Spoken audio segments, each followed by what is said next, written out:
കാലഘട്ടത്തിന്റെ പ്രത്യേകത എന്താണ്? ഖലീലിൽ ഫുഖഹാഉഹു, വിവരമുള്ളവർ വളരെ കുറവാണ്. വിവരമുള്ളവർ വളരെ കുറവാണ്. ഇത് പറഞ്ഞ അന്നിപ്പോ ആരെങ്കിലും കേൾക്കുക? വിവരമുള്ളവർ കുറവാന്ന് പറഞ്ഞാൽ നമ്മുടെ പഴയ കാലത്ത് 10-50 കൊല്ലം മുമ്പ് ഈ കേരളത്തിൽ ബിരുദം കൊടുക്കുന്ന ഒരു സ്ഥാപനം ഉണ്ടായിരുന്നു. ഇപ്പൊ സുഖാല എത്ര സ്ഥാപന. പഴയ കാലത്ത് തെക്കൻ കേരളത്തിൽ നമ്മളെ നാട്ടിൽ തെറിച്ച് കോതാൻ വന്നി. ഇപ്പൊ ആരും വരിക്കാൻ ഇവിടെ തന്നെ പല സ്ഥാപനമാണ്. പഴയ കാലത്ത് മർക്കസ് ഉണ്ടായിരുന്ന റൂബി ജൂബിലി ആഘോഷിക്കപ്പെടാൻ തെന്നിന്ത്യയിലെ ഏറ്റവും വലിയ കലാലയമായ മർക്കസു സഖാഫത്തി സുന്നിയ, നോളജ് സിറ്റി, എത്ര വലിയ സ്ഥാപനങ്ങളാണ്. അതുപോലെ എത്ര സ്ഥാപനങ്ങൾ. അങ്ങനെ സ്ഥാപനങ്ങൾ ഇങ്ങനെ വളർന്നു വലുതാകുന്ന ഈ കാലഘട്ടത്തിൽ വിവരമുള്ളവർ വളരെ കുറവാന്ന് പറഞ്ഞാൽ സ്വീകരിക്കുക. തങ്ങൾ പറഞ്ഞു വിവരമുള്ളവർ വളരെ കുറവാണ്. അപ്പോഴാണ് വിവരം എന്താണെന്ന് അറിയേണ്ടത്. അള്ളാഹുവിനെ പറ്റി അറിയുന്നവർ വളരെ കുറവാണ്. മലക്കുകളെ പറ്റി അറിയുന്നവർ വളരെ കുറവാണ്. യഥാർത്ഥ അറിവുള്ളവർ വളരെ കുറവാണ്. മറിച്ച് കസീരിൻ ഖുതബാഉഹു, പ്രസംഗിക്കുന്നവർ വളരെ കൂടുതലാണ്. പ്രസംഗിക്കാൻ ആളുകൾ അമ്പാടുമാണ്. എല്ലാ സ്ഥലങ്ങളിലും പ്രസംഗമാണ്.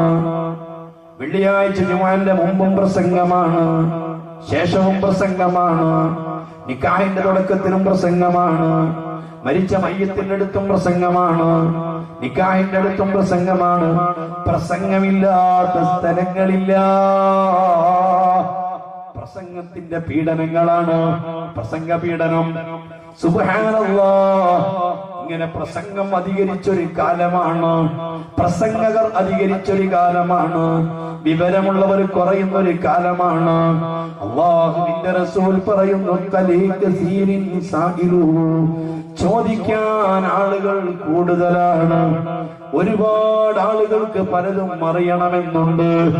അല്ലാഹനെ പറ്റി അറിയണമെന്നുണ്ട്, മലക്കുകളെ കുറിച്ച് അറിയണമെന്നുണ്ട്, ആത്മാവിനെ കുറിച്ച് അറിയണമെന്നുണ്ട്, മരണത്തെ കുറിച്ച് അറിയണമെന്നുണ്ട്, സ്വർഗത്തെ പറ്റി അറിയണമെന്നുണ്ട്, പലതിനെ പറ്റി അറിയണമെന്നുണ്ട്. പക്ഷേ ചോദിക്കുന്നില്ല.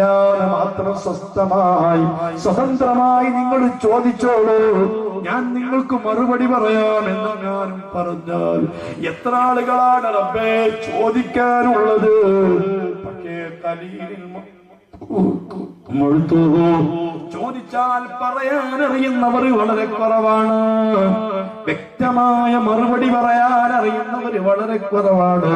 ഇങ്ങനെ ഇൽമു പറഞ്ഞൊരു കാലഘട്ടത്തിലാണ് ഞാനും നിങ്ങളും ജീവിക്കുന്നത്. തങ്ങൾ പറഞ്ഞു ഫഅലൈക ബിൽ ഇൽമി. അങ്ങനത്തെ കാലം വരുമ്പോൾ നിങ്ങൾ കൂടുതൽ താല്പര്യം കൊടുത്ത് മുറുകെ പിടിക്കേണ്ടത് അറിവിനെയാ. ഇബാദത്തിനേക്കാൾ, ഇൽമിനേക്കാൾ, ദിക്റിനേക്കാൾ, സലാത്തിനേക്കാൾ, നിസ്കാരത്തിനേക്കാൾ നിങ്ങൾ ഏറ്റവും കൂടുതൽ പ്രാധാന്യം കൊടുക്കേണ്ടത് അറിവിനാകുന്നു. അറിവിന് മുൻതൂക്കം നൽകേണ്ട ഒരു കാലമാണ്. അറിവ് കൂടുതൽ പഠിക്കേണ്ട ഒരു കാലമാണ് എന്ന് ബഹുമാനപ്പെട്ട മുത്ത് മുഹമ്മദ് റസൂലുള്ളാഹി സ്വല്ലല്ലാഹു അലൈഹി വസല്ലം തങ്ങൾ പറഞ്ഞത് നിങ്ങളെ ശ്രദ്ധയിൽപ്പെടുത്തിയതാണ്. യുജാഉ ബിബിനി ആദമ. ഒരു മനുഷ്യന് നാളെ അല്ലാഹുവിന്റെ മുൻപിൽ കൊണ്ടുവരപ്പെടും. ആരെയാ? എന്നെ കൊണ്ടുവരപ്പെടും. പ്രസംഗിക്കുന്ന ലുക്മാൻ തക്കാവിയ പടച്ച റബ്ബിന്റെ മുൻപിൽ കൊണ്ടുവരപ്പെടും. കേട്ടുകൊണ്ടിരിക്കുന്ന നിങ്ങളെ അല്ലാഹുവിന്റെ മുൻപിൽ കൊണ്ടുവരപ്പെടും. ഉമ്മമാരെ നിങ്ങളെ കൊണ്ടുവരപ്പെടും. ഉപ്പമാരെ നിങ്ങളെ കൊണ്ടുവരപ്പെടും. ചെറുപ്പക്കാരാ നിന്നെ കൊണ്ടുവരപ്പെടും. ഏത് പ്രകാരമെന്നറിയുമോ? ഹബീബ് പഠിപ്പിക്കുന്നു, കദബിജിൻ ഒരു ആട്ടിൻ പിള്ളയെ കൊണ്ടുവരുന്നത് പോലെ വലിയൊരു ആട്ടിൻ പറ്റത്തിൽ നിന്നൊരു ആട്ടിൻകുട്ടിയെ പിടിച്ചു കൊണ്ടുവന്നാൽ ആട്ടിൻകുട്ടി ഏത് പ്രകാരമാണ് ഭയവിഹ്വലനോടുകൂടി പേടിച്ചുകൊണ്ട് ഭയപ്പെട്ടുകൊണ്ട് വിറക്കിക്കൊണ്ടിരിക്കുന്നത്. ഈ രൂപത്തിൽ എന്നെയും നിന്നെയും അള്ളാഹുവിന്റെ മുൻപിൽ കൊണ്ടുവരപ്പെടും. അള്ളാഹുവിന്റെ മുൻപിൽ കൊണ്ടുവന്നിട്ട് അള്ളാഹുവിന്റെ മുൻപിൽ നിർത്തപ്പെടും. സുബ്ഹാനല്ലാഹ്. ഞാൻ ചോദിക്കുന്നു മക്കളെ, നിങ്ങൾ എപ്പോഴെങ്കിലും ഏതെങ്കിലും ഒരു കോടതിയിൽ നിങ്ങൾ പോയി നോക്കിയിട്ടുണ്ട്? ജില്ലാ കോടതിയിലോ മുൻസിഫ് കോടതിയിലോ ഹൈക്കോടതിയിലോ സുപ്രീം കോടതിയിലോ ഒരു കുറ്റവാളിയെ വിചാരണയ്ക്ക് നിർത്തിയും കൊണ്ട് വിചാരണ ചെയ്യുന്ന രംഗം നിങ്ങൾ കണ്ടിട്ടുണ്ടോ? എന്തൊരു ഭയത്തോടുകൂടെയായിരിക്കും ആ കുറ്റവാളി നിൽക്കുന്നത്. അല്ലാഹ് സാധാരണക്കാരനായ ഒരു മജിസ്ട്രേറ്റിന്റെ മുമ്പിൽ ഒരു കുറ്റവാളി നിൽക്കുമ്പോൾ എന്തൊരു പേടിയാണ്. അല്ലാഹ് ചോദിക്കുന്നതിനേക്കാൾ കൂടുതൽ മറുപടി പറയാൻ പറ്റുമോ? ചോദിക്കുമ്പോൾ മിണ്ടാതിരിക്കാൻ പറ്റുമോ? ഒന്നരവാദം ചോദിക്കാതെ എന്തെങ്കിലും സമയത്ത് ചിരിക്കാൻ പറ്റുമോ? എന്തെല്ലാം കാര്യങ്ങൾ പാലിച്ചു വേണം കോടതിയിൽ നിൽക്കാൻ. സുബ്ഹാനല്ലാഹ്. എന്തെങ്കിലും അപമര്യാദയായിട്ട് പെരുമാറി എന്ന് ചോദിപ്പോയാൽ അപ്പോഴേക്കും അപ്പുറത്തും ഇപ്പുറത്തും നിൽക്കുന്ന പോലീസുകാരെ കൈക്ക് ആമം വെച്ചുകൊണ്ട് അതാ ലോക്കപ്പിലേക്ക് കൊണ്ടുപോകുന്നതാണ്. ആരാണ് കോടതിയിൽ പേടിക്കാത്തത്? ഈ ദുനിയാവിന്റെ കോടതിയുടെ കഥയാണെങ്കിൽ സർവാധിനാഥനായ അള്ളാഹുവിന്റെ കോടതിയിൽ എന്നെയും നിന്നെയും ഒക്കെ ഈ രൂപത്തിൽ നിർത്തപ്പെടുമ്പോൾ നമ്മൾ ഇങ്ങനെ വിറവിറക്കുന്നതാണ്. അപ്പുറത്തേക്ക് നോക്കുമ്പോൾ കൂരി ഇരുട്ടാണ്. അള്ളാഹ് തൊട്ടു മുമ്പിൽ മഹാനായ റബ്ബുൽ ഇസ്സത്തിന്റെ ചോദ്യമാണ് വരുന്നത്. അപ്പുറം കാണുന്നത് നരകമാണ്. നരകത്തിലെ തീ ഇങ്ങനെ ആടി കത്തുമ്പോൾ മോനെ നിനക്ക് തോന്നുന്നല്ല വെളിച്ചമാണ്. അല്ല മക്കളെ, നരകത്തിൽ വെളിച്ചമില്ല. നരകത്തിന്റെ തീ മഞ്ഞയല്ല, നരകത്തിന്റെ തീ ചുവപ്പ് അല്ല, നരകത്തിന്റെ തീ ഇതുപോലെ വെളുത്തിട്ടല്ല. നരകത്തിന്റെ തീയിന്റെ കളർ അല്ലാഹുവിന്റെ റസൂൽ പറഞ്ഞത് സഹീഹായ ഹദീസിലില്ലേ, 1000 കൊല്ലം നരകം കത്തിച്ചപ്പോൾ അതിന്റെ തീയൊക്കെ ചുവന്നു പോയി. പിന്നീട് 1000 കൊല്ലം 1000 കൊല്ലം കത്തിക്കപ്പെട്ടപ്പോൾ നരകത്തിൽ വെടുത്തു പോയി. വീണ്ടും 1000 കൊല്ലം നരകം കത്തിക്കപ്പെട്ടപ്പോൾ നരകത്തിലെ തീ കറുത്തുപോയി. അതാ കറുത്തിരുണ്ട തീയാണ് നരകത്തിലെ തീയെ. ഞാൻ നിങ്ങളോട് ചിന്തിക്കാൻ വേണ്ടി ചോദിക്കുന്നു, സൂര്യനങ്ങ് അസ്തമിച്ചു പോയാൽ ഈ നക്ഷത്രങ്ങളൊന്നും ഉദിക്കാതിരുന്നാൽ എന്തൊരു കൂരി ഇരുട്ടാണ് ഇവിടെ അനുഭവപ്പെടുന്നത്. മഹ്ശറ കഴിഞ്ഞാൽ പിന്നെ കൂരി ഇരുട്ടാണ് മക്കളെ. അവിടെ സൂര്യൻ പിന്നീട് പ്രവർത്തിക്കുന്നില്ല. സൂര്യൻ അടർന്നു പോയിട്ടുണ്ട്. നക്ഷത്രങ്ങളൊക്കെ കുതിർന്ന് വീണ് പോയിട്ടുണ്ട്. ഒരു വെളിച്ചവുമില്ല. ഇങ്ങനെ കൂരിരുട്ടുള്ള സമയത്തായി നരകത്തിന്റെ കുഴിയാണെങ്കിലോ കറുത്തിരുണ്ടതാ. അതുകൊണ്ട് തീരെ വെളിച്ചമില്ല. ആ വെളിച്ചമില്ലാത്ത നരകമാണ് തൊട്ട് മുമ്പിലുള്ളത് മക്കളെ. അപ്പുറത്തും ഇപ്പുറത്തും നമ്മുടെ കൂടെയുള്ള 2 മലക്കുകളാണ്. ഞാൻ അങ്ങോട്ടേ വരുന്നുള്ളൂ, ഞാൻ പറഞ്ഞെവിടെയും എത്തിയിട്ടില്ല. ഇങ്ങനെ അള്ളാഹുവിന്റെ മുമ്പിൽ എന്നെയും നിന്നെയും നിർത്തിയിട്ട് ചോദ്യം ചോദിക്കുന്നുണ്ട്. എന്താ പടച്ച റബ്ബ് ചോദിക്കുന്നത് എന്നറിയുമോ? ഖദ് അഅ്തൈതുക വഖവ്വൽതുക മനുഷ്യ, ഞാൻ ചോദിക്കുന്നു, നിനക്ക് എത്ര സുന്ദരമായ ശരീരം ഞാൻ തന്നു, നിനക്ക് ആരോഗ്യം തന്നു, നിനക്ക് എത്ര എന്തെല്ലാം നിനക്ക് ഞാൻ തന്നു. നിന്റെ കിഡ്നി മുതൽക്ക് നിന്റെ ആന്തരിക അവയവങ്ങൾ മുതൽക്ക് നിന്റെ പരിവരുത്ത ഈ ശരീരമെല്ലാം നിനക്ക് ഞാൻ തന്നതാണ്. എത്ര ആളുകൾ കണ്ണിന് കാഴ്ചയില്ലാതെ ഞാൻ സൃഷ്ടിച്ചപ്പോൾ 2 കണ്ണിനും കാഴ്ച നിനക്ക് ഞാൻ തന്നു. കൈകൾക്ക് സ്വാധീനമില്ലാതെ 1000-ൽ ഒരുത്തനെ ഞാൻ സൃഷ്ടിച്ചപ്പോൾ നല്ല സ്വാധീനമുള്ള കൈകളോടുകൂടി നിന്ന് ഞാൻ സൃഷ്ടിച്ചു. പല കാലുകൾക്ക് സ്വാധീനമില്ലാതെ 1000-ൽ ഒരുവനെ ഞാൻ സൃഷ്ടിച്ചു.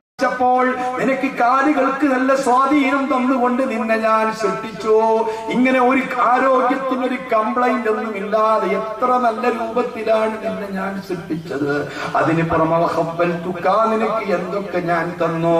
നിനക്ക് സമ്പത്ത് തന്നു, നിനക്ക് മക്കളെ തന്നു, സുന്ദരിയായ ഭാര്യയെ തന്നു, നിനക്ക് സുന്ദരനായ ഭർത്താവിനെ തന്നു. ആൺകുട്ടികളെ പ്രതീക്ഷിക്കുന്ന നിനക്ക് ആൺകുട്ടികളെ തന്നു. പെൺകുട്ടികളെ പ്രതീക്ഷിച്ചപ്പോൾ നിനക്ക് പെൺകുട്ടികളെ തന്നു. തന്നു, എല്ലാറ്റിനും പറ്റുന്ന മക്കളെ തന്നു. നിന്റെ മക്കൾക്ക് നല്ല ബുദ്ധി തന്നു, നല്ല കൗശലങ്ങളും ഐഡിയകളും തന്നു. ഇതെല്ലാം ഞാൻ നിനക്ക് തന്നതാ. നിനക്ക് ഞാൻ സമ്പത്ത് തന്നു, വസ്തു തന്നു, വീട് തന്നു, ക്വാർട്ടേഴ്സ് തന്നു. നിനക്ക് എന്തെല്ലാം ഞാൻ തന്നു. അലൈക, അതിനെല്ലാം പുറമെ എന്നെ പറ്റി പറയാൻ പണ്ഡിതന്മാരെ ഞാൻ അയച്ചു തന്നു. എന്നെ പറ്റി ബോധ്യപ്പെടുത്തി തരുന്ന അമ്പിയാക്കളെ നിങ്ങളിലേക്ക് അയച്ചു തന്നു. ഗ്രന്ഥങ്ങൾ നിങ്ങൾക്ക് ഇറക്കി തന്നു. അവരുടെ അനന്തരാവകാശികളായിട്ട് നിരന്തരമായിട്ട് പണ്ഡിതന്മാർ നിങ്ങളെ സമീപിച്ചു. എന്നെ പറ്റിയും എന്റെ ശിക്ഷയെ സംബന്ധിച്ചും എന്റെ സ്വർഗത്തെ സംബന്ധിച്ചും എന്റെ കഴിവുകളെ സംബന്ധിച്ചുമൊക്കെ പണ്ഡിതന്മാർ നിങ്ങൾക്ക് ബോധ്യപ്പെടുത്തി തന്നു. ഇതെല്ലാം ഞാൻ നിനക്ക് ചെയ്തു തന്നിട്ട് എനിക്ക് വേണ്ടി നീ എന്ത് ചെയ്തു എന്ന് അല്ലാഹു എന്നോട് ചോദിക്കും. അല്ലാഹു തആല നിങ്ങളോടും ചോദിക്കും. ഞാൻ ചോദിക്കുന്നു, പ്രിയപ്പെട്ട മുസ്ലിമേ, ഇന്ന് എന്റെ പ്രസംഗം കേട്ടൊക്കെ വീട്ടിലേക്ക് തിരിച്ചെത്തിയിട്ട് നീ ഉളുവെടുത്ത് ബെഡിൽ കിടക്കുമ്പോൾ നീ ചിന്തിച്ചാളാ, അല്ലാഹു എന്നോട് നീ ചോദിക്കുമല്ലോ, എന്റെ മുൻപിൽ എന്നെ നിർത്തുമല്ലോ, നിർത്തിയിട്ട് ചോദിക്കുമല്ലോ. ആ ചോദിക്കുന്ന സമയത്ത് എന്തൊക്കെയാ ഞാൻ മറുപടി പറയുക? ഹബീബായ റസൂലുള്ളാഹി സ്വല്ലല്ലാഹു അലൈഹി വസല്ലം തങ്ങൾ പറഞ്ഞു, മനുഷ്യൻ ഫയഖൂലു ഇബ്നു ആദമ, ഞാൻ അല്ലാഹുവോട് പറയും, നിങ്ങൾ അല്ലാഹുവോട് പറയും, എന്റെ ശബ്ദം കേൾക്കുന്ന ഓരോരുത്തരും അല്ലാഹുവോട് പറയും, അല്ലാഹ് ഖദ് ജമ്മൽതു, നീ തന്നതായ ആരോഗ്യമൊക്കെ ഞാൻ പരമാവധി ഞാൻ പോഷിപ്പിച്ചിട്ടുണ്ട്. എന്റെ ആരോഗ്യം ഞാൻ സംരക്ഷിച്ചിട്ടുണ്ട്. ആരോഗ്യത്തിന് ഹാനികരമായിരുന്നവർ ഞാൻ വർജിച്ചിട്ടുണ്ട്. എനിക്ക് ആരോഗ്യത്തിന് കംപ്ലൈന്റ് വരുന്നു എന്ന് തോന്നുമ്പോഴേക്ക് ഞാൻ മെഡിക്കൽ ചെക്കപ്പ് നടത്തിയിട്ടുണ്ട്. കാലത്ത് എഴുന്നേറ്റ് മണിക്കൂറുകളോളം ഞാൻ നടന്നിട്ടുണ്ട്. ഞാൻ ഫുട്ബോൾ കളിച്ചിട്ടുണ്ട്. ഞാൻ ക്രിക്കറ്റ് കളിച്ചിട്ടുണ്ട്. പരമാവധി വ്യായാമം ഞാൻ ചെയ്തിട്ടുണ്ട്. കണ്ണിന്റെ കാഴ്ച മങ്ങി തുടങ്ങുമ്പോഴേക്ക് പരിശോധിപ്പിച്ചുകൊണ്ട് കണ്ണട വെച്ചിട്ടുണ്ട്. ഇങ്ങനെ എന്റെ ആരോഗ്യം ഞാൻ സംരക്ഷിച്ചിട്ടുണ്ട്. നീ തന്നതെല്ലാം ഞാൻ സംരക്ഷിച്ചിട്ടുണ്ട്. അല്ലാഹ് ബ്ലോക്ക് ഉണ്ട് വന്നപ്പോഴേക്കും അറിഞ്ഞപ്പോഴേക്കും ബൈപ്പാസ് ശാസ്ത്രക്രിയ ചെയ്തിട്ടുണ്ട്. അതിനാവശ്യമായ മെഡിസിൻ കഴിച്ചിട്ടുണ്ട്. അല്ലാഹുവേ, അതിനേക്കാളും നീ തന്ന സമ്പത്ത് അത് സമ്പർത്തു പരമാവധി ആ സമ്പത്ത് ഞാൻ വർദ്ധിപ്പിച്ചിട്ടുണ്ട്. എന്റെ സമ്പത്ത് വർദ്ധിക്കാൻ ബിസിനസ് ഞാൻ ചെയ്തിട്ടുണ്ട്. അറിയാവുന്ന ജോലി മുഴുവനും ചെയ്തിട്ടുണ്ട്. പലരുമായിട്ട് കച്ചവടത്തിൽ ഷെയർ കൂടിയിട്ടുണ്ട്. വിദേശ നാടുകളിൽ ഞാൻ പോയിട്ടുണ്ട്. ഞാൻ പരമാവധി നീ തന്ന സമ്പത്ത് വർദ്ധിപ്പിച്ചിട്ടുണ്ട്. എന്റെ ഉപ്പ എനിക്ക് ബാക്കി വെച്ചതിനേക്കാൾ കൂടുതൽ എന്റെ മക്കൾക്ക് വേണ്ടി ഞാൻ കരുതി വെച്ചിട്ടുണ്ട്. എന്റെ ഉപ്പ എനിക്ക് മരണപ്പെട്ട സമയത്ത് ഉണ്ടാക്കി വെച്ച വീടിനേക്കാൾ സൗകര്യപ്രദമായ വീട് എന്റെ മക്കൾക്ക് ഞാൻ ഉണ്ടാക്കി വെച്ചിട്ടുണ്ട്. എന്റെ ഉപ്പ മരിച്ച സമയത്ത് ഉണ്ടാക്കി വെച്ചിരുന്ന സമ്പാദിച്ചിരുന്ന സമ്പത്തിനേക്കാൾ കൂടുതൽ സമ്പത്ത് എന്റെ മക്കൾക്ക് വേണ്ടി ഞാൻ കരുതി വെച്ചിട്ടുണ്ട്. എന്റെ മക്കൾക്ക് ബാങ്ക് ബാലൻസ് ഞാൻ കരുതി വെച്ചിട്ടുണ്ട്. ഞാൻ ക്വാർട്ടേഴ്സുകളും അതുപോലെ ഫ്ലാറ്റുകളും ഉണ്ടാക്കി വെച്ചിട്ടുണ്ട്. എന്റെ വാപ്പ എന്നെ പഠിപ്പിച്ചതിനേക്കാൾ കൂടുതൽ വിദ്യാഭ്യാസം എന്റെ മക്കൾക്ക് ഞാൻ നൽകിയിട്ടുണ്ട്. എന്റെ പ്രിയപ്പെട്ട ഉപ്പ എന്റെ പ്രിയപ്പെട്ട പെങ്ങന്മാരെ കെട്ടിച്ച സന്ദർഭത്തില് അവർക്ക് കൊടുത്തിരുന്ന സ്വർണത്തെക്കാൾ കൂടുതൽ എന്റെ മക്കൾക്ക് ഞാൻ സ്വർണം കൊടുത്തിട്ടുണ്ട്. അവർക്ക് കൊടുത്തിരുന്ന ഏക്കർ കണക്കിന് ഭൂമിയേക്കാൾ ഞാൻ ഭൂമി കൊടുത്തിട്ടുണ്ട്. അവർക്ക് വേണ്ടി കരുതി വെച്ചതിനേക്കാൾ കൂടുതൽ ഞാൻ കരുതി വെച്ചിട്ടുണ്ട്. എന്റെ ഉപ്പ എനിക്ക് തന്നതിനേക്കാൾ കൂടുതൽ ഞാൻ എന്റെ മക്കൾക്ക് ഉണ്ടാക്കി വെച്ചിട്ടുണ്ട്. ഇതൊക്കെയാണ് മനുഷ്യൻ പറഞ്ഞിട്ട് അതുകൊണ്ട് മക്കളെ, നിങ്ങൾ കേൾക്കുന്നത് കെട്ടുകഥകളല്ല, നിങ്ങൾ കേൾക്കുന്ന ഒരിക്കലും ഐതിഹ്യമല്ല, പുരാണമല്ല, നിങ്ങൾ കേൾക്കുന്ന കേവലം ചിത്രീകരണമല്ല. മുഹമ്മദ് മുസ്തഫ സല്ലല്ലാഹു അലൈഹി വസല്ലം നിങ്ങൾ പറയുകയാണ്, ഞാൻ അല്ലാഹുവോട് പറയും, പാവപ്പെട്ട ഈ സഖാഫി അല്ലാഹുവോട് പറയും, പാവപ്പെട്ട ഓരോരുത്തരും പടച്ച റബ്ബിനോട് പറയും, ഫർജഅനെ, അതുകൊണ്ട് നീ എന്നെ ദുനിയാവിലേക്ക് തന്നെ ഒന്ന് മടക്കി തന്നാളാ, ഒരിക്കൽ കൂടി എനിക്കൊരു അവസരം തന്നാളാ. അങ്ങനെ നീ അവസരം തരികയാണെങ്കിൽ നീ തന്ന സമ്പത്ത് മൊത്തം നിനക്ക് തന്നേക്കാം. നീ തന്ന ആരോഗ്യം മുഴുവൻ നിനക്ക് വേണ്ടിയിട്ട് ചെലവ് ചെയ്തേക്കാം. നീ തന്ന നാവിന്റെ ശക്തി മുഴുവൻ നിനക്ക് വേണ്ടി പറയാൻ, നിന്നെ പറ്റി പറയാൻ, നിന്റെ എന്റെ നബിയെ പറ്റി പറയാൻ ഞാൻ എന്റെ നാവ് ഉപയോഗപ്പെടുത്തിയേക്കാം. നീ എനിക്ക് തന്ന കണ്ണിന്റെ കാഴ്ച നിന്നെ കുറിച്ച് കാണാനും നിന്റെ അജായിബുകൾ കണ്ട് മനസ്സിലാക്കാനും വേണ്ടി ഞാൻ ഇതാ ഉപയോഗപ്പെടുത്തിയേക്കാം. നീ തന്ന കാതിന്റെ കേൾവി ശക്തി പുസ്തകം നിന്നെ പറ്റി കേൾക്കാനും നിന്റെ വചനങ്ങൾ കേൾക്കാനും ശ്രദ്ധിക്കാനും ഉപയോഗപ്പെടുത്തിയേക്കാം. അതുകൊണ്ട് നീ എന്നെ ഒന്നുകൂടി ദുനിയാവിലേക്ക് മടക്കിത്ത എന്ന് അല്ലാഹുവോട് പറയുമ്പോൾ മഹാനായ റബ്ബുൽ ഇസ്സത്ത് പറയുന്ന മറുപടിയുണ്ട്, മക്കളെ വേണ്ടടാ, ചോദിച്ചിട്ടില്ലടാ. ഇതിനോട് ഞാൻ ഇനി ചെയ്യാൻ പോകുന്ന കാര്യത്തെ കുറിച്ച് ചോദിച്ചിട്ടില്ല, പ്രവർത്തിക്കാൻ പറ്റുന്നതിനെ കുറിച്ച് ചോദിച്ചിട്ടില്ല.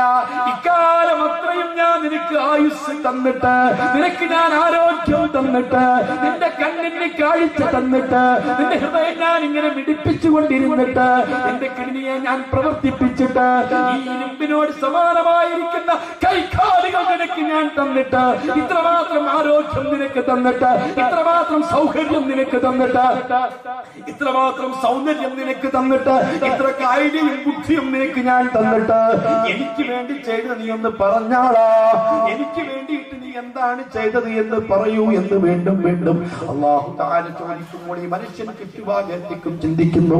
ഞാൻ എന്റെ പ്രിയപ്പെട്ട ഉപ്പമാരോട് ചോദിക്കുന്നു, ഞാൻ എന്റെ പ്രിയപ്പെട്ട കൊച്ചനുജന്മാരോട് ചോദിക്കുന്നു, ഞാൻ എന്റെ പ്രിയപ്പെട്ട കൊച്ചു ചേട്ടന്മാരോട് ചോദിക്കുന്നു, ഞാൻ എന്റെ പ്രിയപ്പെട്ട ഉമ്മമാരോട് ചോദിക്കുന്നു, ഞാൻ എന്റെ പ്രിയപ്പെട്ട പെങ്ങന്മാരോട് ചോദിക്കുന്നു. എന്നോടും നിന്നോടും പടച്ച റബ്ബി ചോദ്യം ചോദിക്കുമ്പോൾ എന്താണ് മക്കളെ പറയാനുള്ളത്? മനസ്സറിഞ്ഞിട്ട് എനിക്കും നിനക്കും പറയാൻ പറ്റുമോ? ഒരു നിസ്കാരമെങ്കിലും ഞാൻ നിനക്ക് വേണ്ടിയിട്ട് നിസ്കരിച്ചു എന്ന് പറയാൻ പറ്റുന്ന, നിനക്ക് വേണ്ടിയിട്ടാ ഞാൻ നോമ്പ് നോറ്റത് എന്ന് പറയാൻ പറ്റുന്ന രൂപത്തിലുള്ള ഒരു നോമ്പ് ഇന്നുവരെ ഞാനും നിങ്ങളും എടുത്തിട്ടുണ്ടോ മക്കളെ? അല്ലാഹ് നിനക്ക് വേണ്ടിയിട്ടാ ഞാൻ സമ്പത്ത് ഞാൻ ധർമ്മം ചെയ്തത്, നിന്റെ പൊരുത്തത്തിന് വേണ്ടി മാത്രമാ ഞാൻ കൊടുത്തതല്ലോ എന്ന് പറയാൻ പറ്റുന്ന ഒരു ധർമ്മം ചെയ്തതായി നിങ്ങൾക്ക് നിങ്ങളെ ഓർമ്മയിലുണ്ടോ?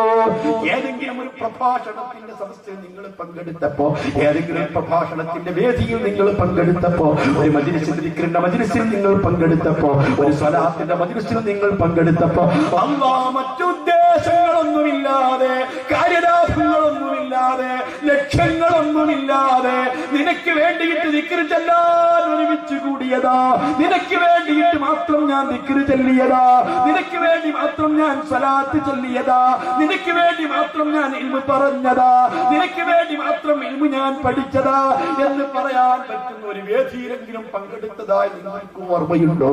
ഒരു നിസ്കാരമെങ്കിലും പടച്ച റബ്ബിന് വേണ്ടി നിസ്കരിച്ചു എന്ന് ഉറപ്പിച്ച് പറയാൻ പറ്റുന്ന നിസ്കാരം നിസ്കരിച്ചതായി നിങ്ങൾക്ക് ഓർമ്മയുണ്ടോ? ഒരു സുജൂദെങ്കിലും അല്ലാഹുവിന് വേണ്ടിയിട്ടാ ചെയ്തതെന്ന് പറയാൻ പറ്റുന്ന രൂപത്തിൽ ഒരു സുജൂദ് ചെയ്തതായി നിങ്ങൾക്ക് ഓർമ്മയുണ്ടോ? എന്നെ സംബന്ധിച്ച് 32 കൊല്ലമായി ഇതുപോലെ പ്രഭാഷണം നടത്താൻ തുടങ്ങിയിട്ട് കേരളത്തിൽ, കർണാടകത്തിലും വിദേശ മറ്റ് രാജ്യങ്ങളിൽ ഇതുപോലെ പ്രസംഗം നടത്തിയിട്ടുണ്ട്. പക്ഷെ ഒരു പ്രസംഗം പോലും പടച്ച റബ്ബേ നിന്റെ പൊരുത്തത്തിന് വേണ്ടി പ്രസംഗിച്ചതാ, നിനക്ക് വേണ്ടിയിട്ട് പ്രസംഗിച്ചതാ, നിന്റെ ഹബീബിന് വേണ്ടിയിട്ട് പ്രസംഗിച്ചതാ എന്ന് ഉറപ്പിച്ച് പറയാൻ എന്നെ കൊണ്ട് പറ്റുമോ? 28 കൊല്ലമായി ഞാൻ ദർസ് നടത്താൻ തുടങ്ങിയിട്ട് 500ഓളം വരുന്ന മുത്തഅല്ലിമീങ്ങൾക്ക് ഞാൻ ദർസ് നടത്തിയിട്ടുണ്ട്. 10 മുത്തഅല്ലിമീങ്ങളുടെ ഖിദ്മത്ത് ചെയ്തുകൊണ്ടിരിക്കുന്നുണ്ട്. പക്ഷെ നിനക്ക് വേണ്ടിയിട്ടാ ഞാൻ പഠിപ്പിച്ചത് പറയാൻ എനിക്ക് ധൈര്യം വരുന്നില്ല, നിനക്ക് വേണ്ടിയിട്ടാ ദർസ് എടുത്തത് പറയാൻ ധൈര്യം വരുന്നില്ല. ഞാൻ എന്റെ പ്രിയപ്പെട്ട മുസ്ലിമീങ്ങളെ നിങ്ങളോടൊക്കെ ചോദിക്കുന്നു, എന്നോടും നിന്നോടും അല്ലാഹ് ഈ ചോദ്യം ചോദിക്കുമ്പോ ഈ ചോദ്യത്തിനൊരു മറുപടി പറയാൻ എന്താണ് നിങ്ങളൊക്കെ കണ്ടുവച്ചിട്ടുള്ളത്? എന്താണ് നിങ്ങൾക്ക് പ്രതീക്ഷയുള്ളത്? എന്താണ് നിങ്ങൾ ഇക്കാലം സമ്പാദിച്ചിട്ടുള്ളത്? എന്താണ് സൃഷ്ടിച്ച റബ്ബിന് വേണ്ടി ചെയ്തിട്ടുള്ളത്? ഹബീബായ മുഹമ്മദുർ റസൂലുള്ളാഹി സ്വല്ലല്ലാഹു അലൈഹി വസല്ലമ തങ്ങൾ പറയുന്നങ്ങോട്ട് കേൾക്കുന്ന സമയത്ത് ഈ മനുഷ്യനതാ അവന്റെ നെറ്റിത്തടം വിയർക്കുന്നു, അവൻ സംസാരിക്കാൻ കഴിയാതിരിക്കുന്നു, അവന്റെ കണ്ണുകൾ മഞ്ഞളിക്കുന്നു. ആ സമയത്ത് അവൻ വീണ്ടും പറഞ്ഞു തന്നെ പറയുന്നു. അല്ലാഹ് പറയുന്നു, പറയണ്ടടാ, ചോദിച്ചിട്ടില്ലടാ, എനിക്ക് വേണ്ടി ചെയ്തത് പറ, എനിക്ക് വേണ്ടി കൊടുത്തത് പറ, എനിക്ക് വേണ്ടി ചെയ്ത നിഅമത്ത് പറ. ആ സമയത്ത് എന്റെ പ്രിയപ്പെട്ട മുസ്ലിമീങ്ങള്, നിങ്ങൾ കേട്ടിട്ടുണ്ടോ എന്ന് എനിക്കറിയില്ല, നിങ്ങൾ അറിഞ്ഞിട്ടുണ്ടോ എന്ന് എനിക്കറിയില്ല, നിങ്ങൾ ശ്രദ്ധിച്ചിട്ടുണ്ടോ എന്ന് എനിക്കറിയില്ല. ആ മനുഷ്യരോട് പിന്നീട് ഹിസാബില്ല. ആ മനുഷ്യന്റെ നന്മ തിന്മകളുടെ ഏടുകൾ കൊടുക്കപ്പെടുന്നില്ല. ആ മനുഷ്യന്റെ നന്മയും തിന്മയും തൂക്കപ്പെടുന്നില്ല. ആ മനുഷ്യന് പിന്നെ ഒരാരും ശഫാഅത്ത് ചെയ്യുന്നില്ല. ആ മനുഷ്യൻ അമ്പിയാക്കളെ കാണുന്നില്ല, ഔലിയാക്കളെ കാണുന്നില്ല, ആരുമായിട്ട് ബന്ധപ്പെടുന്നില്ല. അവനെ കൊണ്ടുപോവുകയാ, നരകത്തിലേക്ക് കൊണ്ടുപോയി എറിയപ്പെടുകയാ. അവന് പിന്നീട് അവസരങ്ങളില്ല, കുമ്പസാരത്തിന് സമയങ്ങളില്ല, റക്കമെന്റിന് ആളുകളില്ല, തൂക്കപ്പെടാൻ അവസരങ്ങളില്ല, ചോദ്യം ചെയ്യപ്പെടാൻ അവസരങ്ങളില്ല. അല്ലാ, ഇതൊക്കെ എനിക്കും നിങ്ങൾക്കും വരാനുള്ളതാ, അനുഭവിക്കാനുള്ളതാ, ബോധ്യപ്പെടാനുള്ളതാ മക്കളെ. അതുകൊണ്ട് ഒന്നേ ഒരു കാര്യം ഞാനൊന്ന് പറഞ്ഞോട്ടെ. പടച്ച റബ്ബ് പറഞ്ഞിട്ടുണ്ട്, ഈ ഖുർആനിലുണ്ട്, ഇതാ 1-2 മണിക്കൂർ എന്റെ ആരോഗ്യം കണക്കിലെടുക്കാതെ നിങ്ങളോട് ഞാൻ ഇങ്ങനെ ഒച്ച വെച്ച് പ്രസംഗിക്കുന്ന പ്രസംഗം കൊണ്ട് ആഖിറത്തിൽ എനിക്കൊരു നേട്ടം വേണമെന്ന് ചിന്തിക്കുകയാ. 1300 ചില്ലാനം കിലോമീറ്റർ താണ്ടി വന്നിട്ട് നിങ്ങളോട് 8 മണിക്കൂർ പ്രഭാഷണം നടത്തുമ്പോൾ ഈ പ്രഭാഷണം നാളെ റെക്കോർഡ് ചെയ്യപ്പെടുന്നുണ്ട്. ഇത് ആഖിറത്തിൽ റെക്കോർഡ് ചെയ്യപ്പെടുന്നുണ്ട്. ഇടത്തും വലത്തുള്ള മലക്കൾ ഇത് റെക്കോർഡ് ചെയ്തുകൊണ്ടിരിക്കുന്നുണ്ട്, ആഖിറത്തിൽ വായിക്കപ്പെടുന്നുണ്ട്. മോനെ, ഞാനും നീക്കും വിശ്വസിക്കുന്നത് എന്താ? ഈ ഖുർആൻ നമ്മോട് പറഞ്ഞത് എന്താ? നിങ്ങൾ ഇരിക്കുന്ന ഈ മണ്ണുണ്ടല്ലോ, ഭൂമിയുണ്ടല്ലോ, അല്ലാ ചെറുപ്പക്കാരെ, ഒരടി നിങ്ങൾ താഴോട്ട് നോക്കിക്കോ. നിങ്ങളെ താഴ്ഭാഗത്ത് കാണുന്ന മൺതരികളുണ്ടല്ലോ, ഈ മൺതരികളെല്ലാം വിളിച്ചു പറയുന്നൊരു ദിവസമുണ്ട്.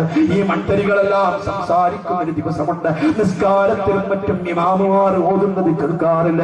യൗമഇദിൻ തുഹദ്ദിസു അഖ്ബാറഹാ. നിങ്ങളെ കാലിന്റെ താഴ്ഭാഗത്തുള്ള പച്ച മണ്ണ് അല്ലാഹുവോട് വിളിച്ചു പറയുന്നൊരു ദിവസമുണ്ട്. അഖ്ബാറഹാ, ഇവിടെ നടന്ന സംഭവങ്ങളൊക്കെ വിളിച്ചു പറയുന്നൊരു സമയമുണ്ട്. അല്ലാഹുവിനെ വിശ്വസിക്കുന്നവരാണ് ഞാനും നിങ്ങളും. വിശ്വാസം നിങ്ങൾക്ക് വന്നില്ലെങ്കിലോ മോനെ, നിസ്കരിക്കണ്ട, നോമ്പെടുക്കണ്ട, ദിക്ർ ചൊല്ലണ്ട, സ്വലാത്ത് ചൊല്ലണ്ട, മുസ്ലിമാണെന്ന് അവകാശപ്പെടണ്ട, ഷഹാദത്തിലും അംഗീകരിച്ചു എന്ന് പറയണ്ട.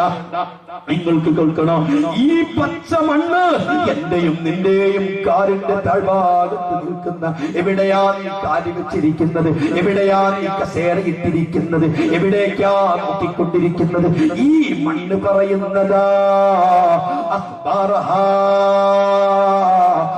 കേരളത്തിന്റെ വടക്കേ അറ്റത്ത് മുസ്ലിയാര് വന്നതാ, അല്ലാഹ് നിന്നെ പറ്റി പ്രഭാഷണം നടത്തിയതാ, നിന്റെ ഖുർആൻ ഓതിയിട്ട് പറഞ്ഞു തന്നതാ. അങ്ങനെ പ്രഭാഷണം നടത്തുന്ന സമയത്ത് ഇന്നാരിന്റെ മേളിൽ കയറി നിന്നതാ. ഞാനതിന് സാക്ഷിയാ. ഈ മണ്ണുകൾ വിളിച്ചു പറയുന്നതാ, ഈ സദസ്സിലെ മൺതരികൾ വിളിച്ചു പറയുന്നതാ, പെങ്ങളെ കാലിന്റെ ചോട്ടിലെ മണ്ണുകൾ വിളിച്ചു പറയുന്നതാ. മാത്രമല്ല അന്ന റബ്ബക ഔഹാലഹാ, റബ്ബ് സന്ദേശം അറിയിച്ചതാ. അതേ തെരീച്ചയിലേക്ക് വഴിയറിയിച്ച റബ്ബുൽ ഇസ്സത്ത്, മൂസാ നബിയുടെ ഉമ്മയിലേക്ക് വഴിയറിയിച്ച റബ്ബുൽ ഇസ്സത്ത് ഈ മണ്ണിലേക്ക് വഴിയറിയിക്കുന്നതാ. അല്ലാഹു ഈ മണ്ണിനെ തോന്നിപ്പിക്കുന്നതാ, ഈ മണ്ണ് വിളിച്ചു പറയുന്നതാ. ഇന്ന് മുസ്ലിയാര് പ്രസംഗിച്ചതാ, പ്രസംഗിക്കുന്ന സമയത്തിന്നവരൊക്കെ ഹാജരായിരുന്നതാ, അവരത് കേട്ടിരുന്നതാ, സാക്ഷ്യം വഹിച്ചിരുന്നതാ എന്ന് വിളിച്ചു പറയുന്നതാ. അങ്ങനത്തെ ഒരു ദിവസം വരാനുള്ളതാ. ഉമ്മമാരറിയാൻ, ഉപ്പമാരറിയാൻ, സഹോദരങ്ങളറിയാൻ. ചോദിക്കും, ഇങ്ങനത്തെ ഒരു ചോദ്യം ചോദിക്കുമ്പോ മറുപടി പറയാൻ എന്താ? അല്ലാഹു പറഞ്ഞിട്ടുണ്ട്, ഖുൽ ഇൻ കുൻതും തുഹിബ്ബൂനല്ലാഹ്.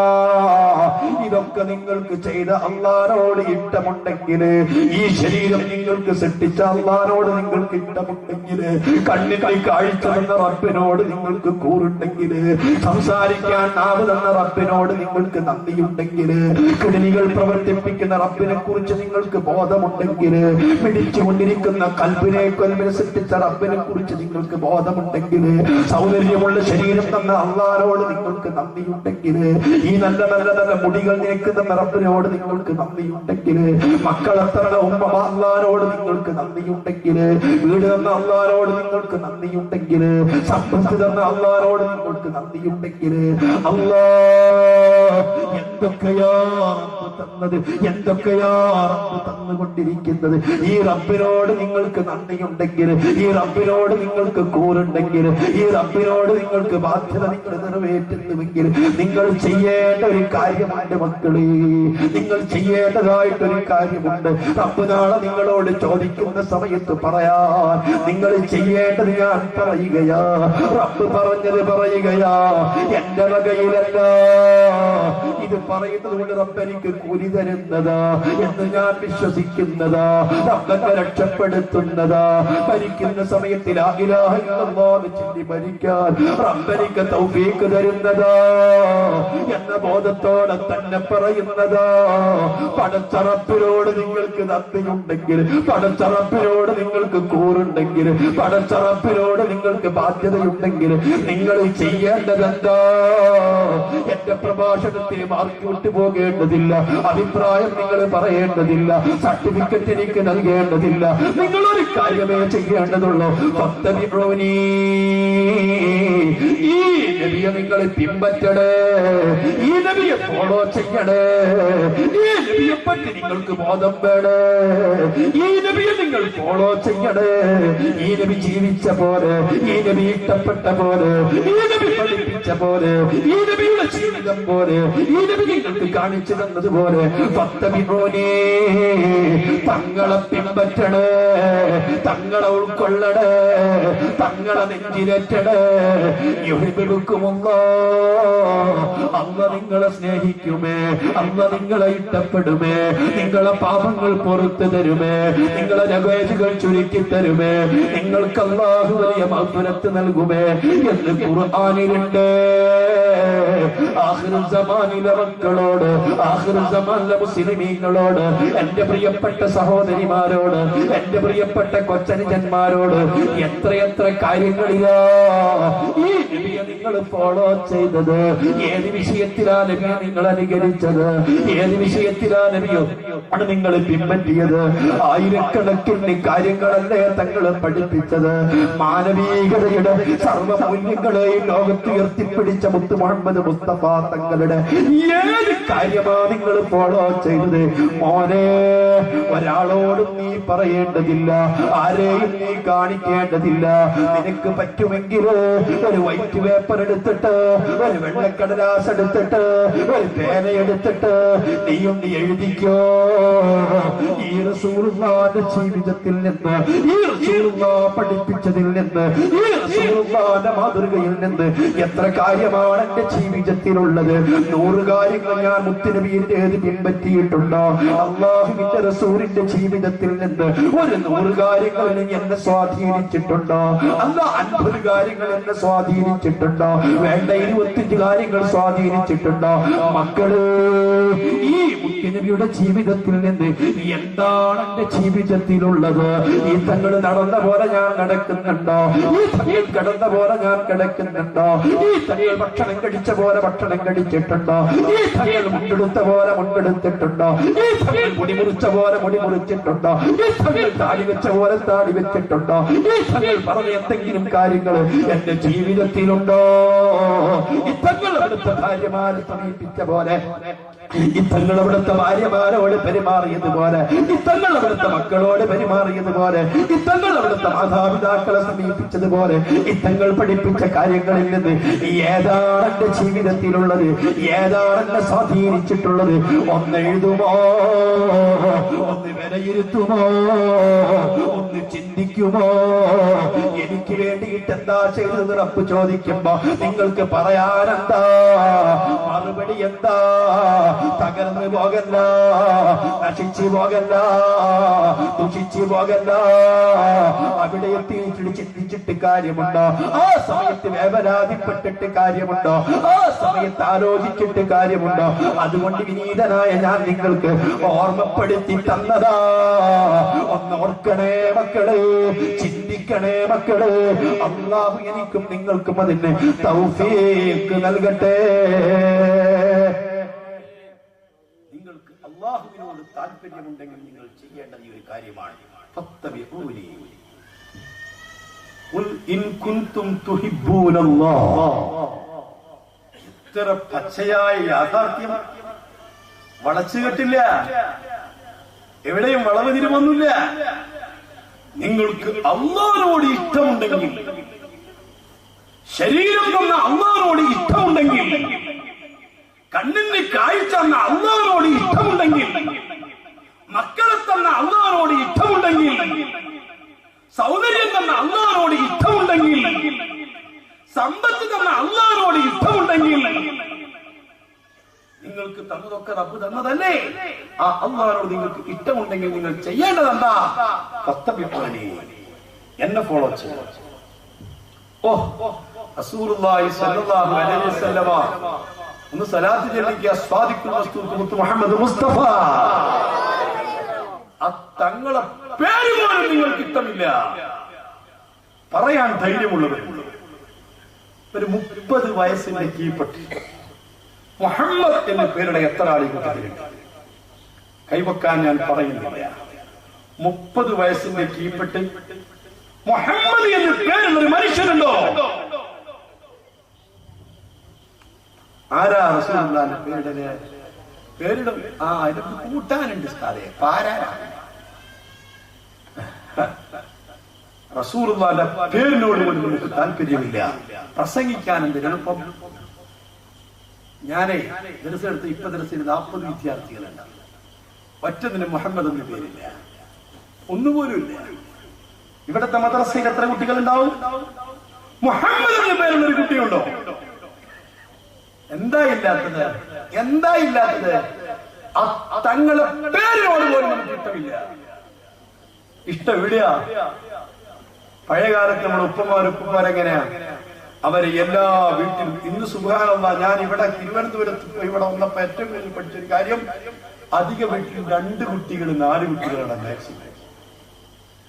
ഞാൻ ചോദിക്കുന്നു, പ്രിയപ്പെട്ട പെങ്ങളെ, ഇത് പറയാനെന്ന സമൂഹത്തിന് ആളില്ലല്ലോ. നിന്റെ ഹബീബായ മുഹമ്മദ് മുസ്തഫ ആയിരക്കണക്കിന്, 10,000-കണക്കിന്, ലക്ഷക്കണക്കിന് സലാത്തുകൾ ചൊല്ലിയിട്ട്, ആയിരക്കണക്കിന് സലാമുകൾ ചൊല്ലിയിട്ട്, അതിന്റെ പേരിൽ അവാർഡുകൾ നേടിയിട്ട്, അള്ളാഹുവിന്റെ റസൂലിനോട് ഇത്രയൊക്കെ താല്പര്യവും സ്നേഹം പ്രകടിപ്പിക്കുന്ന മുസ്ലിമേ, ഈ തങ്ങളെ കുറിച്ച് നിനക്കറിയുമോ? ഈ തങ്ങള് പറഞ്ഞതെന്താ?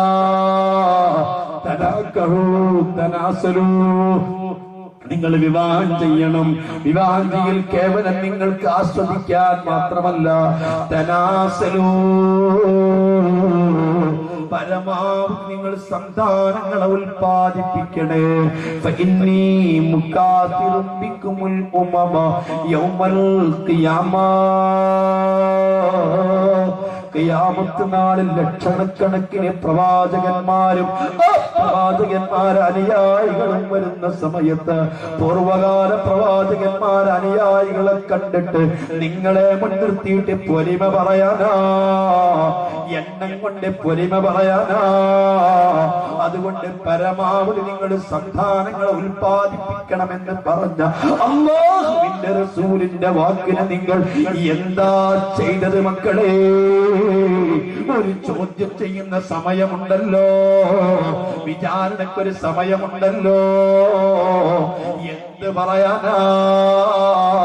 നിങ്ങൾ മക്കള് 2 മതിയല്ലേ, 4 മതിയല്ലേ? നിങ്ങൾ ഇഷ്ടപ്പെട്ടാലും ഇഷ്ടപ്പെട്ടില്ലെങ്കിലും, സ്വീകരിച്ചാലും സ്വീകരിച്ചില്ലെങ്കിലും, ഞാനൊന്ന് പറഞ്ഞോട്ടെ, ഒരിക്കലും എനിക്ക് ഗർഭം ധരിക്കൂല എന്ന നിലക്കൊരു പെണ്ണിന്റെ ഗർഭം നിർത്തുകയെന്നത്, പ്രസവം നിർത്തുകയെന്നത് കടുത്ത ഹറാമാ, വൻദോഷമാ. ഈ തെറ്റ് പെണ്ണെ നിനക്ക് തിരുത്താൻ പറ്റുമോ? ഒരു തെറ്റിനെ തൊട്ട് തൗബ ചെയ്യുന്ന സമയത്ത് തെറ്റിൽ നിന്ന് രാജിയാകണ്ടേ? തൗബ ചെയ്യണമെങ്കിൽ രാജിയാവണ്ടേ? തെറ്റ് ചെയ്തുകൊണ്ടിരിക്കുന്നതിനോടുകൂടി തൗബ ചെയ്യാൻ പറ്റുമോ? നിനക്ക് തൗബയുണ്ടോ?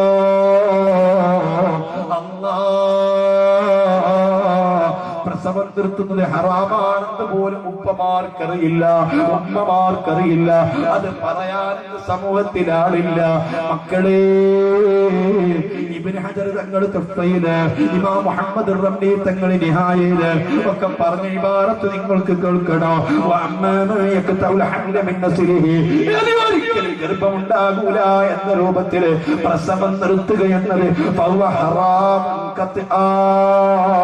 തർക്കങ്ങളില്ല, അഭിപ്രായ വ്യത്യാസങ്ങളില്ല, കടുത്ത ഹറാമാ. ഈ ഹറാമ് ചെയ്തുകൊണ്ടിരിക്കുന്ന പെണ്ണെ അള്ളാഹു നിന്നെ പൊറുക്കുമോ? പടച്ച റബ്ബിന്റെ മുമ്പിൽ എന്നെയും നിന്നെയും കയ്യും കെട്ടിയിട്ട് ചോദ്യം ചെയ്യപ്പെടുമ്പോ എനിക്ക് വേണ്ടിയിട്ട് എന്താ ചെയ്തത് എന്ന് ചോദിക്കുമ്പോ പറയാനെന്തുണ്ട് പെങ്ങളെ?